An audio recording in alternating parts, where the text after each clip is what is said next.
Hi, this is Jason Cascarino.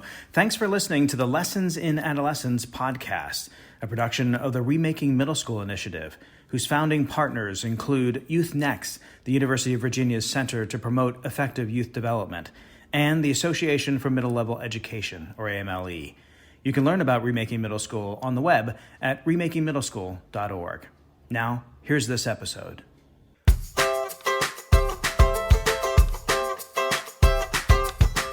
Hello and welcome to the Lessons in Adolescence podcast, where we explore the many facets that impact young adolescents in the middle school years, from the adverse to the awkward to the awesome.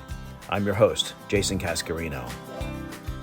Today, I talk with Julie Lammers and Rahul Choudaha. Julie is Senior Vice President of Advocacy and Corporate Social Responsibility for American Student Assistance, or ASA, an organization that invests in and advocates for greater career exposure and exploration for youth as early as the middle grades. Rahul is Managing Director, Higher Education at Morning Consult, a firm specializing in survey research and business intelligence. In our conversation, we dive into a soon-to-be-released survey of employers and adolescents around alternative or non-traditional or non-degree post-secondary education opportunities. These multiple pathways lie at a complicated convergence for adolescents. They are drawn to them, in part as a means to avoid the costs and likely debt involved in going to college, but they also have a prevailing mindset, heavily influenced by the current system, that traditional college is still the best pathway to a good, well-paying job. 2 out of 3 respondents, Gen Z high school students, said that they are concerned about the college debt. So even so early in the decision-making journey, they're already seeing that there is a negative connotation to it. And yet, they are channelized towards college education because they are not seeing the possibility of what else is a really good opportunity for them. So that's a black box problem which needs to be solved. There is an intention, but there is a lack of action. And one of the challenges that I think from a policy standpoint we've got there, right, is that debt may be a challenge for people to manage, but right now it's one of the only ways to finance higher education, right? So federal and state education financing doesn't necessarily cover a lot of the diverse pathways we're talking about. And so if I want to pay for my education and I don't have the means to do it, out of pocket, then the federal policy sort of shifts towards the more traditional paths. In part one of our conversation, Julie, Rahul, and I talk about how this survey came about, how it was designed to capture both employer and youth perspectives, the partners involved in the effort, what we mean by multiple pathways in the post-secondary space, the perceptions of those pathways that the survey showed, and some of the delicate communication challenges that highlight the value of multiple pathways without setting different expectations for youth driven by certain biases. In part two, we look further into the findings of the survey, addressing the motivations for pursuing alternate pathways, such as the avoidance of debt and accelerating a path to employment, how to change the narrative to better legitimate multiple pathways such that they are not viewed by both employers and youth as riskier than traditional college, and what some of the structural changes that may be necessary are in the K-12 education system, federal policy around post-secondary education financing, and employer hiring practices in order to make multiple pathways more viable and perceived by both employers and youth as more valuable. Just a quick note, this interview was recorded on site at the ASU GSV Summit in San Diego. Now, here's part one of my interview with Julie Lammers and Rahul Choudaha. Julie, Rahul, it's great to have you here. Thanks very much for joining the podcast. Thanks for spending time to talk with me. Thanks for having us. So for our listeners here, we are here at the ASU GSV conference in San Diego, and it's one of the biggest, if not the biggest, gatherings of the ed tech world. And there's somewhat of a unique track at the conference dealing with career exploration, career readiness, career preparation, which connects really squarely with adolescent development. And here we're going to talk about the career pathways and an about to be released, survey and study put out in partnership between American Student Assistance, Jobs for the Future, and Morning Consult. The findings were quite revealing and I think informative and instructive for our space, and we're going to talk about that. But before we get into that, let's learn a bit about the two of you briefly.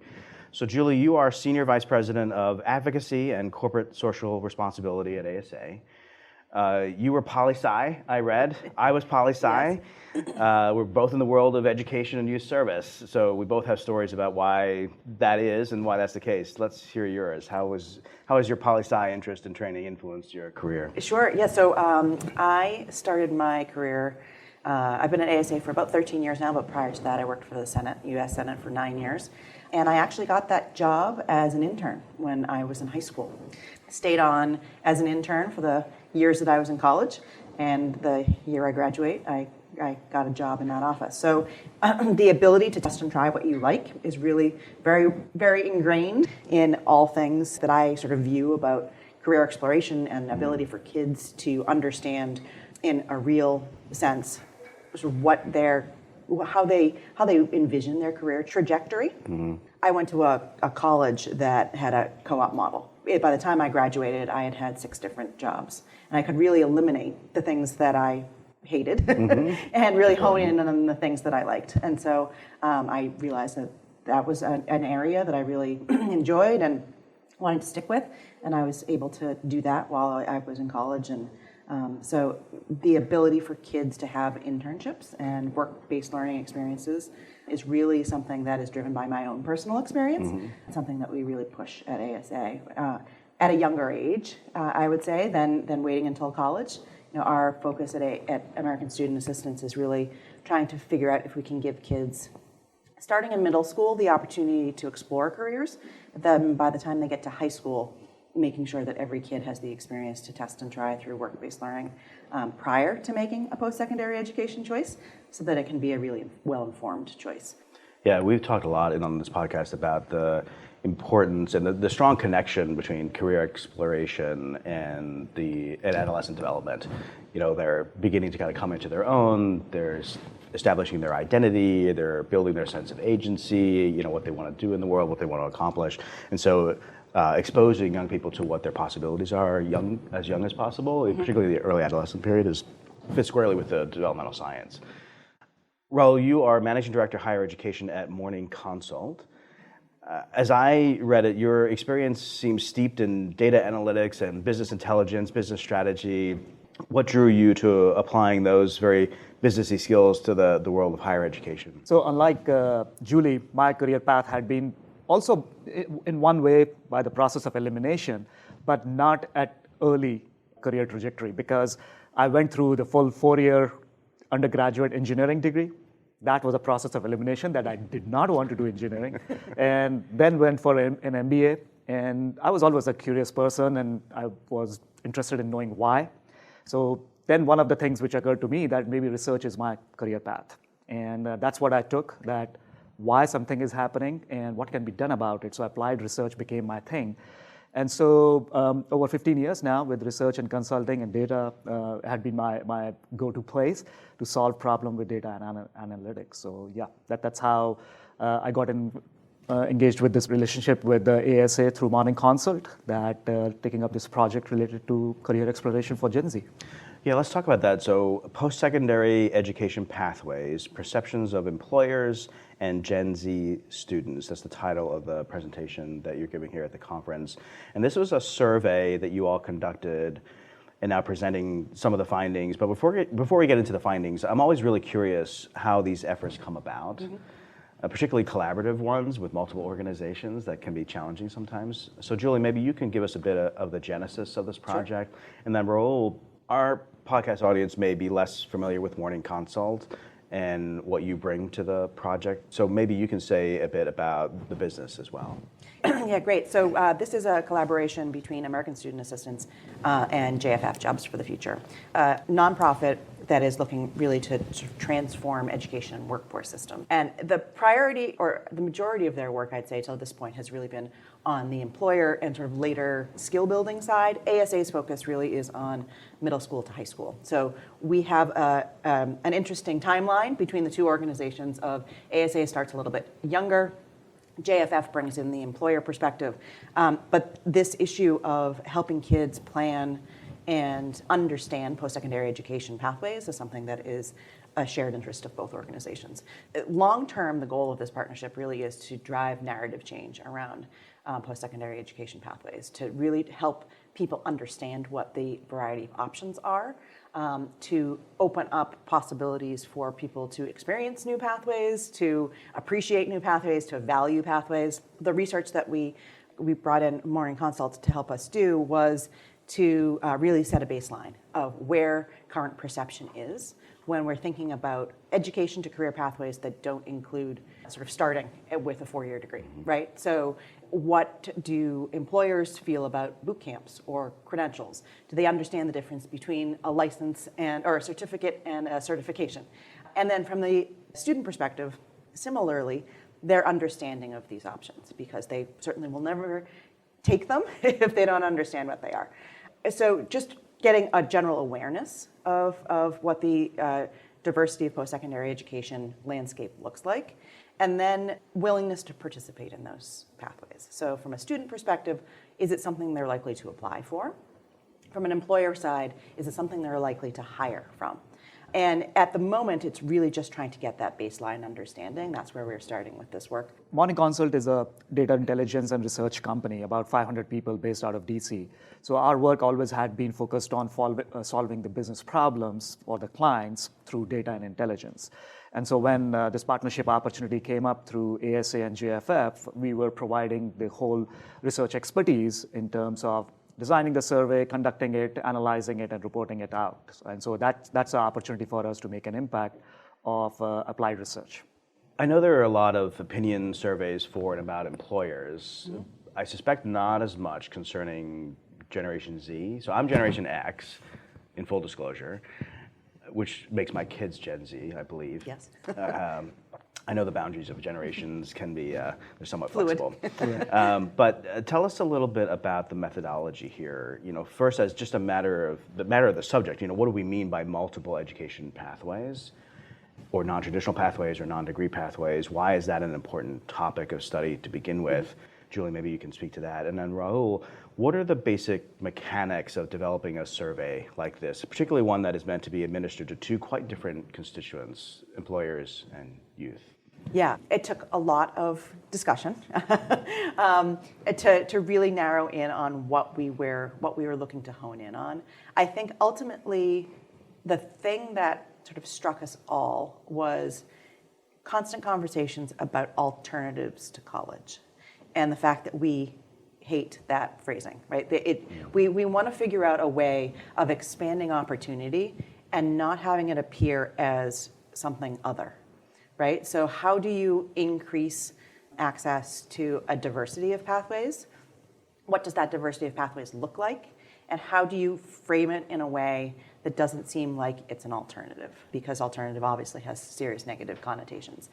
Because there is a sort of a changing dynamic between what students are looking for. There's changes in higher education about what they're providing. There's changes in the employer system of what they need from employers or employees. And it's not all satisfied with a 4-year degree. So if we are still saying that that is what we define as success, it's problematic for all of our systems. And so it really was trying to figure out how do we reframe a conversation about post-secondary education so that we are not saying we're looking at an alternative to college, but really driving a conversation about opening up these possibilities. What we ended on was education pathways that included a sort of evaluation of skills that did not require a degree precisely, but was an education path. So it was not necessarily gap year we looked at, it wasn't necessarily service learning that we looked at, it was some sort of educational experience. So that's where we started with this and came up with a whole list of things that would be included in the survey. I think we ended up with 10 or 15 options to ask people about and get reactions to. So that's where we began. Yeah, and just building on what Julie mentioned, that framing of the research was a very important part, that what we are keeping within the scope and what we are keeping out.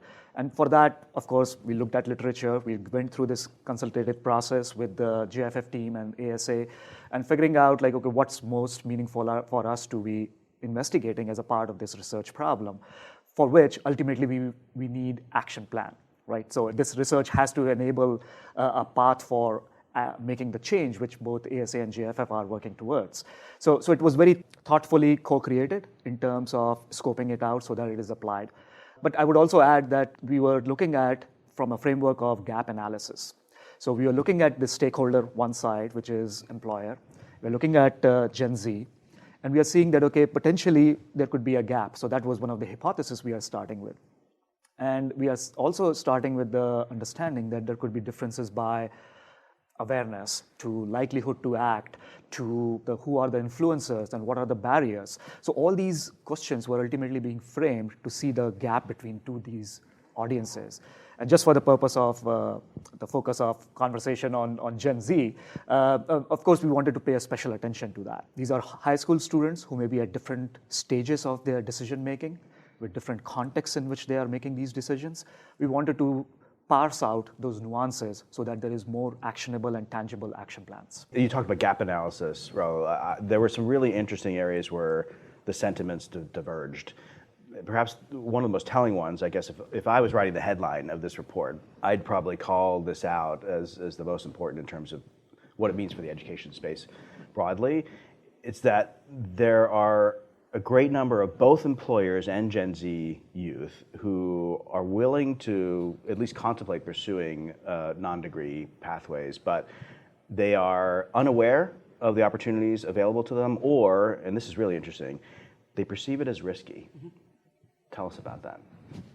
Yeah, I think that it's universal from either both an employer standpoint and from a student perspective, right? So there is certainly a willingness, but their likelihood of doing it is significantly lower than their willingness. And it comes down to when we asked what the barriers were, they were both tied to risk. So from an employer perspective, risk of not understanding the value of a credential, the risk of hiring incorrectly was too high. From a student perspective, basically risk of picking incorrectly because they don't understand this variety of options. And so because of that risk, I will default to what I already know. Mm-hmm. And I think that is sort of the major finding there. I agree, and that's a key one, that the perception of risk is framed from what they know also. So familiarity is a big part of that the known path is safer choice than going into the unknown territory. But it may be a better choice, it's just unknown at this point of time. So that's the gap which needs to be bridged at some point of time. To give you the specific data point on that, the number one reason picked up by employers among the barriers for hiring someone from a non-degree credential was related to what Julie mentioned, the risk of hiring a wrong candidate. And on the Gen Z side, the risk perception is being framed by parents. And so the number one reason they say is my family expects me to go to college. Mm-hmm. So there is an influencer element also here, which needs to be considered, that who's shaping the viewpoints and perceptions of risk. And one of the things, just to add to that we saw when we did in-depth interviews, particularly with the student cohorts, is that they all sort of defaulted to, yes, this is the path, the known path that I'm going to go down, unless there was someone in the group that was going down one of these newer pathways, or one of these education to career pathways that was not 4-year at the immediate endpoint. Discussions in that group changed, and kids seemed to be a lot more open to, oh, that's something I might want to pursue, or might at least want to consider now that I've heard that there's somebody else doing it, right? And so it is sort of opening up conversations about what is possible, and if they see someone in their cohort that is sort of paving the way from them and can show them that it is less risky than they might have perceived in the past, then it at least opens up their willingness a little bit more. But the fact that all of their friends are doing one thing, they tend to default to that known entity. Yeah, it's really remarkable, and this maybe speaks to some of the structural issues, how much we're governed by inertia and the world that we currently live in, not being able to sort of understand that the world as it is not necessarily as it ought to be. And I'm really sort of curious about some of the additional kind of barriers, like pressure or the expectations that both parents and also educators put on kids. You know, for the longest time, there was a very strong sentiment within the K-12 space that we weren't having high enough expectations, that going to college was supposed to be raising the standard, raising the bar, and raising the possibilities for young people. This maybe speaks to sort of the communications challenge that you probably have, that we all have with the multiple pathways, because I think that's definitely growing the sense that people are understanding that these are valuable, that it's not just one trajectory that we need to prepare kids for. But there's also a little bit of this delicate dance of like, are you placing different types of expectations on kids depending on, is this another form of like tracking kids in the right way? Have you had those sort of types of conversations? We've certainly had those conversations, and I think our colleagues at JFF say it really well that our current systems aren't particularly equitable. So we need to really look at what are we perpetuating here, and should we start to try to do things differently? Yeah. I think there is certainly a lot of concern, rightly so, about setting up a tracking system again. That's not certainly what we want to be doing. But there is also an opportunity here for increasing equity and access to post-secondary education. And we're not saying we don't want kids to go to college. We just want to say that there's a variety of ways of obtaining that post-secondary education degree that might not be linear, right? And that's what we need to be more accepting of. It could be a 2 to a 4-year degree. It could be getting credits while you're in high school and getting an associate's degree and then going to work and then maybe a 4-year degree. This idea that we have to go straight from high school to college, I think, is the one that we're trying to figure out how do we sort of upend that conversation. But I think there is increasingly openness and understanding that it has to be more than just college as the endpoint. And we do see states focusing a lot more attention on college and career, and that it is a linear path, and that we need to figure out how we make kids prepared for both options. Delaware has done a really good job in the last couple of years of building pathway programs in all of their high schools. They recently, last year, started to move that back in the process to really start with social emotional learning and career exploration in 8th grade, so that kids can then appropriately pick a pathway, have a high school work-based learning experience, sort of build in college credit while they're in high school. There are pockets of excellence of sort of reframing and rethinking that college has to be the end goal, but it has to be aligned with career interests, and what the long-term success looks like is, I think, beginning to shift away from just the end point of a degree. That was part 1 of my interview with Julie Lammers and Rahul Choudaha. In part 2, we will dive deeper into the survey results, looking at both the motivations for and barriers to pursuing alternative or non-traditional post-secondary pathways, the ways we need to talk about those pathways differently in order to mitigate some of these barriers, and some of the big structural changes that may be required to make them more widespread. That's in just a moment on the Lessons in Adolescence podcast, where we feature conversations with researchers, practitioners, program developers, and advocates for young adolescents in the middle school years. Recently, I talked with Nat Kendall-Taylor, CEO of Frameworks Institute. Frameworks plays a unique role in the social sector. It uses the science behind how human beings learn about and understand the world around them in order to position or frame social causes in ways that compel people to take positive action or change. For a number of years, Frameworks has been developing strategies and resources to help educators and advocates reframe adolescence in ways that better call out aspects of exploration, discovery, and openness, which balance out traditional messages of angst and risky behaviors. So you want your messages to convey that kind of openness. And openness is a neutral concept, right? Openness isn't positive or negative. But what we have to realize is that our discourse about young people is overwhelmingly negative. Our narratives are overwhelmingly kind of danger, aligned. And what we need to do is not get woo-woo and hopey-changey and unrealistic about how adolescence is this wonderful, rosy, good all the time kind of time of life.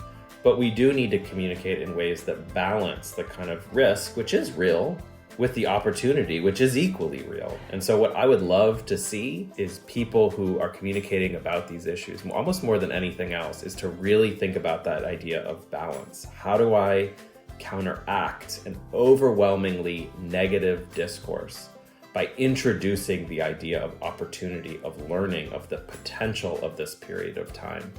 You can catch all of my conversation with Nat in a previous episode. And now, returning for part 2 of my conversation with Julie Lammers and Rahul Choudaha. And there's some practicalities that are also at play here, which I think came out in the data as well. And cost comes up a lot. The notion of debt is really high on their list of something to avoid. And I think that's very experiential. Yep. Young people in the survey talked about cost and the notion that alternate pathways may be more affordable. But also talk about time too, that it's potentially a faster way to get to a good paying job. I presume you had some speculation about why that may be the case. I think a lot of it is anecdotal at the moment, but what we have seen over time is, we had in past generations parents that had gone to post-secondary education themselves. It may have been somewhat of a financial burden, but it was not overwhelming. They were able to, pay for college with a summer job or, working while they were in school. We then moved into a generation of who are now parents that are probably still paying their loans themselves. So this idea of college debt and the impact that it has on sort of long-term financial impact, it's really sort of ingrained in this generation of students whose parents are still may have negative perceptions of post-secondary education because of their experience if it either wasn't successful or they're still burdened by their debt. And I think that does have an impact on the way this generation views the necessity of taking on debt. I think they are also much more aware, given social media and the constant influx of information that they are exposed to more than previous generations, that this is an issue, right? I don't think it was something that was talked about all that much before this generation came of age, unless people sat down with their parents and talked about the cost of college, right? It is a constant issue in the media, on Twitter, all over the news, that debt is something to be concerned about. And so it's somewhat ingrained in them to be that this is an issue. So I think that is somewhat of a driving factor. I think also in the last couple of years, spurred on largely by COVID, right? The students have rethought and refocused on how they want to consume higher education, right? A lot of them have been forced to do it from home. Some people liked that, some people hated it, but they hear from their friends what new models are available. Do you want to be doing, your freshman year from your bedroom, or could you go out and work and do something, get a certificate online while you're working? The pandemic has forced a shift, I think, in the last couple of years, and it has forced higher education to rethink how they deliver models of education. So I think that has driven some of what Gen Z is seeing. Just to quote a specific data point on what Julie alluded to, is that there was a statement we asked that how much has COVID-19 impacted the way you think about high school? And 50% basically said that yes, COVID-19 impacted the way they think about high schools. And High schools or higher ed? About plans after the high school. And future pathway has definitely shifted. But there is another data point we collected, and that is about what are they looking forward to. And the number one statement we asked is they want to learn about the skills that can prepare them for the jobs that will be in demand for the future. So there is so much of narrative around the change in the economy, change in the way of working, way of life. High school students are also thinking about it, consciously or subconsciously. And that is definitely changing their expectations. So that's one part of it. And the second part, which was also discussed, was about the college debt. So 2 out of 3 respondents, Gen Z high school students, said that they are concerned about the college debt. So even so early in the decision-making journey, they're already seeing that there is a negative connotation to it.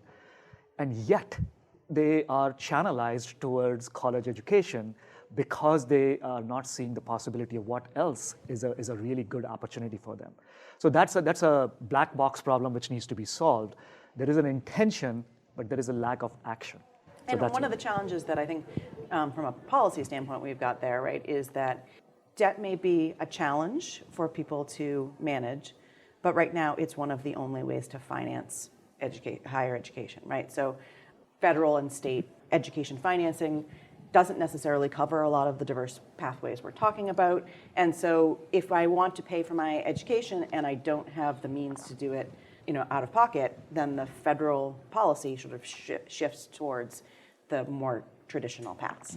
And so I think there's a policy issue there that is a long-term challenge that we need to fix in order to change some thoughts around this, because there is some sort of validation when the federal government says these are the programs that is okay to spend federal money on, then it means there's something different, or I want to say lesser, about the other programs that they just they don't have that stamp of approval. Yeah. One way to read this is perhaps that young people are being boxed in, right? They know they want to avoid debt. That is a very strong part of their consciousness based on whether it's their family or the concept of, is this really sort of worth it? Do I want to put myself in a position where I'm starting out from behind?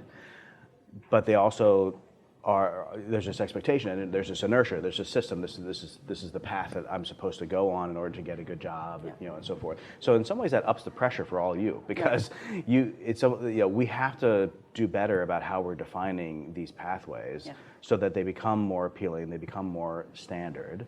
From ASA's perspective, are there investment opportunities for ASA and others that can influence how people think about multiple pathways? Have you thought about what are the specific things that you can do to reshape the narrative? Before I get to that, one of the things I think is so vital is that because it is such a risk and because the fear of the debt is so high, one of the things that we firmly believe is that kids should have a lot more information much earlier in the process, right? So if you are waiting until college to test and try what you might like Rahul did, then he went and got an engineering degree and then decided he didn't like it. If he had chance to experience an engineering field prior to taking engineering classes, he might have chosen a different route. And what we have seen way too often is that kids wait until junior or senior year to get their first internship in college. They have then spent time, money, and effort on something that it turns out they didn't like. They now have to change majors, sometimes change schools, lengthen their time to degree. It increases their debt burden.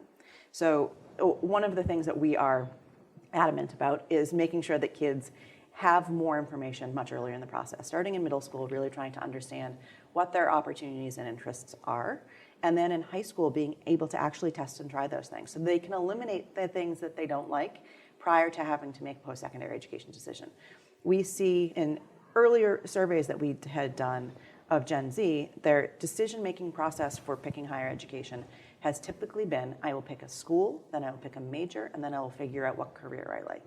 And that, in our minds, is completely backwards, right? Because that's one of the things, there's lots of things driving higher education cost and debt, but that poor, and I guess the fact that they are not making deliberate choices that links post-secondary education to their long-term goals is really problematic. And so trying to flip that and make sure that kids are making much more deliberate choices prior to picking post-secondary education, whatever the path may be. It could be four-year college, but have you decided why that college, why that major? What is it that you want to achieve and do with that?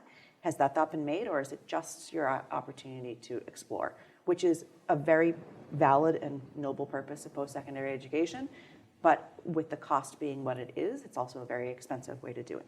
So can we make some of those decisions much earlier and help drive decision-making that is more aligned with long-term goals? It's such a critical point, because we have evidence to that also. So 71% of Gen Z high school students said that I would like more career exploration opportunities in high school. 71%. So 3 out of 4 is agreeing to that statement, and clearly they are not getting what they are looking for early in the funnel. And that's why this kind of information gap starts taking them to a place where they have to make those choices because there is very little available for them to choose from now, and they get pigeonholed in a way for their journey. And that's where I wanted to go next, because I feel like this is where the sort of the structural issues come into play, right? I want to know what this all means for the K-12 system, particularly in the accountability area, right? That's been designed around traditional college readiness. That's where it's built on. What are some of the systemic redesign in schools that needs to happen to better align with this multiple pathways to careers approach? Yeah, so I think there are a lot of really promising practices that are emerging and need to be much more widespread. So certainly things like PTech models that include both higher education and associate's degree before you actually finish. It's a 6-year program that allows you to get both a high school diploma and an associate's degree, and is aligned with job interests. Early college certainly has sprung up throughout the country and is a really good way for kids to prove that they are ready to take on sort of higher academic work and really be able to sort of test and try college before leaving high school. There are a lot of good 13-year models, right, that add an extra year to the high school experience and let kids experience post-secondary education in a more sort of supportive environment, because we know that critical piece of transition from high school to college is a point where kids often have missteps. And so can we help with that bridge? Really, opportunities, I think the biggest opportunities are to sort of blur the lines between higher education and K-12 so that it's a more seamless system and provides the necessary supports and sort of long-term education goals that the kids need. And I think from a middle school perspective, there's another pretty critical transition that we have a lot of drop-off, which is middle school into high school. Yep. And so you can envision if there is some career exploration in middle school that you're sort of beginning to excite young people about what the opportunities are. They can begin to sort of, again, this is all developmental, they begin to sort of see what they can become. Yep.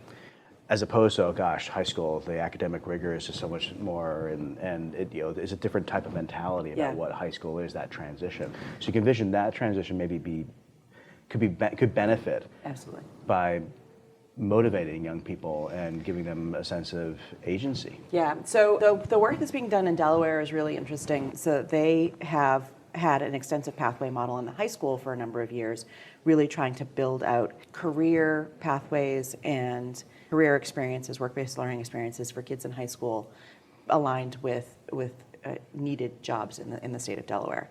What they've recently done is backed that up into middle school to, in their words, ensure that every middle schooler in Delaware knows themselves before they leave middle school.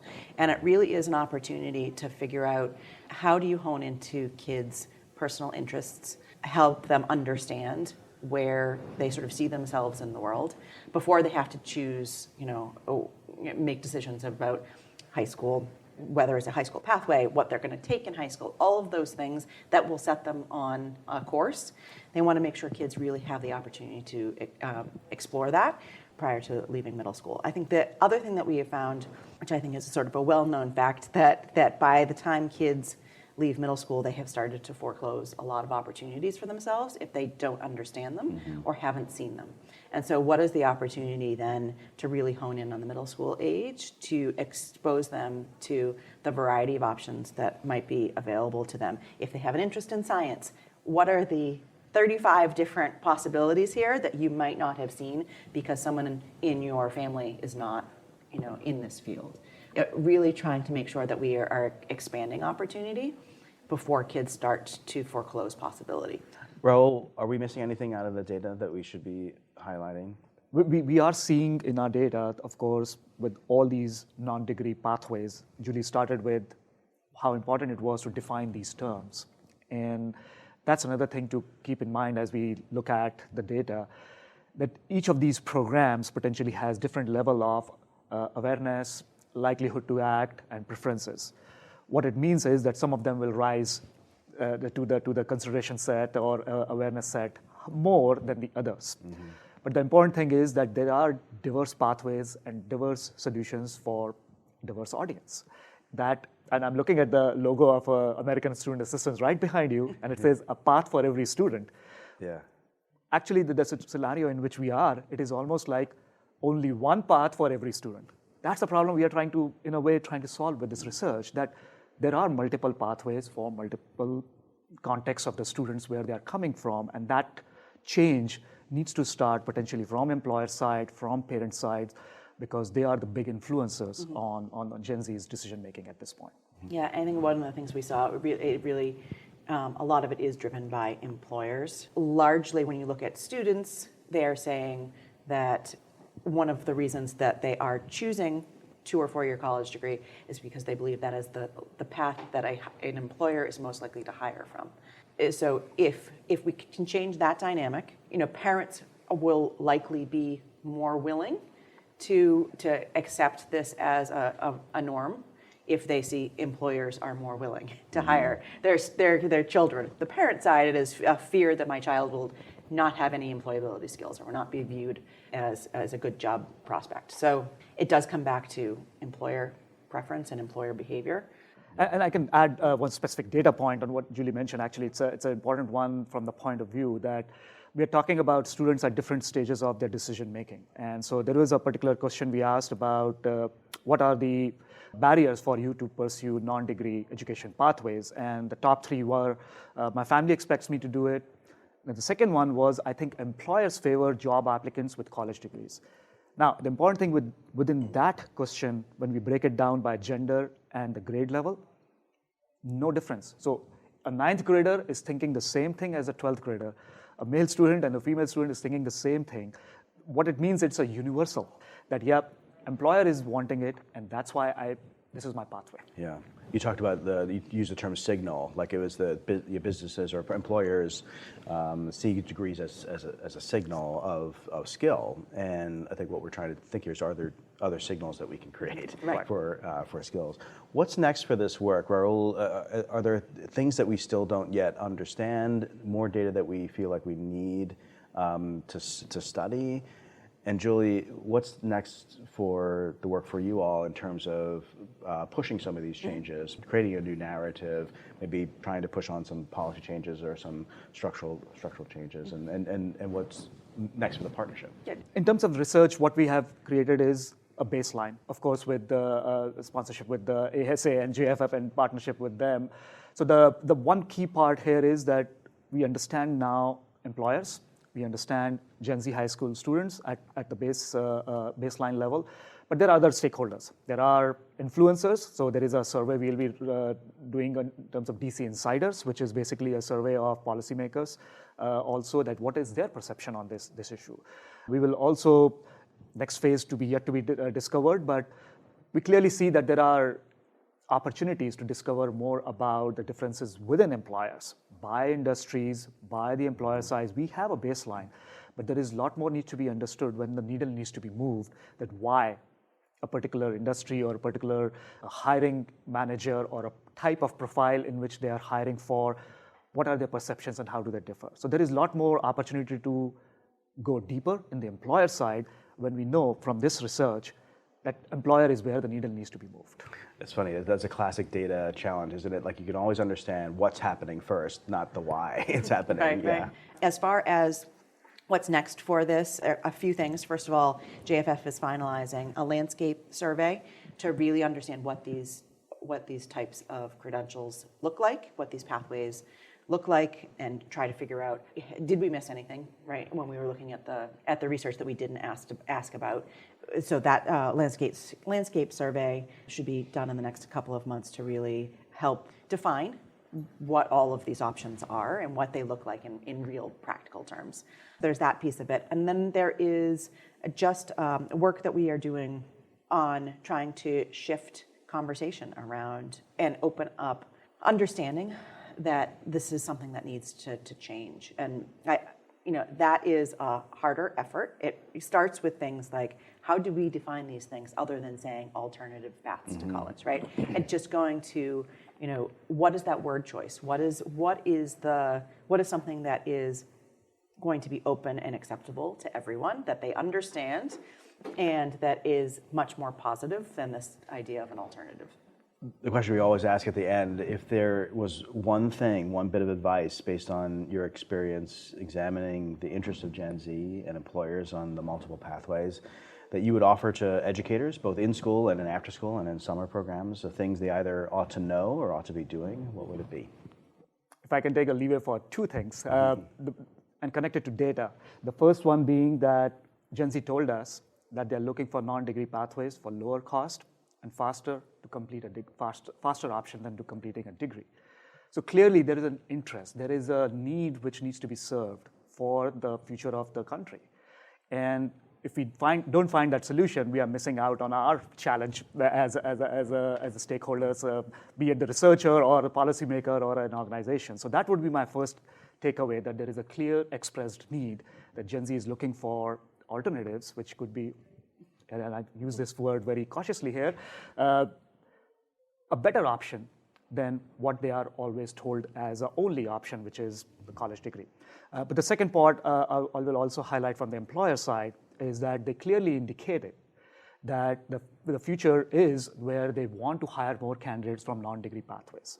So if both stakeholders are expressing need and we are not solving for it, there is something missing here. And so this is clearly a call to action for us as a baseline from the research.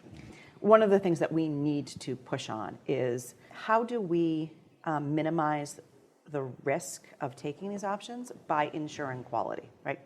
High quality pathways is what we want. It's not just alternative or new options for new options' sake. They have to be high quality that lead to really strong outcomes for students.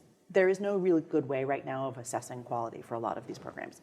And so that is a missing piece. And for students to understand the differences between credential types and what it will eventually get them. Right now there is a perceived, I would say, but understood value of a bachelor's degree, of an associate's degree. Those have a set quality standard because they are, both widely known, but also there is some quality assurance to the way that they are administered and standards that schools have to meet. We have to figure out that quality piece.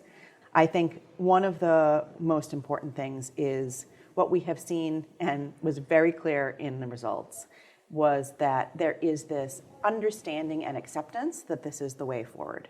However, in general, this is a great idea, but not for me, right? And it goes to both parents, it goes to schools, it goes to employers. Everyone has to be willing to say, it is good for my child too, right? It can't just be for everyone else's child to be the ones testing and trying this new way of doing higher education.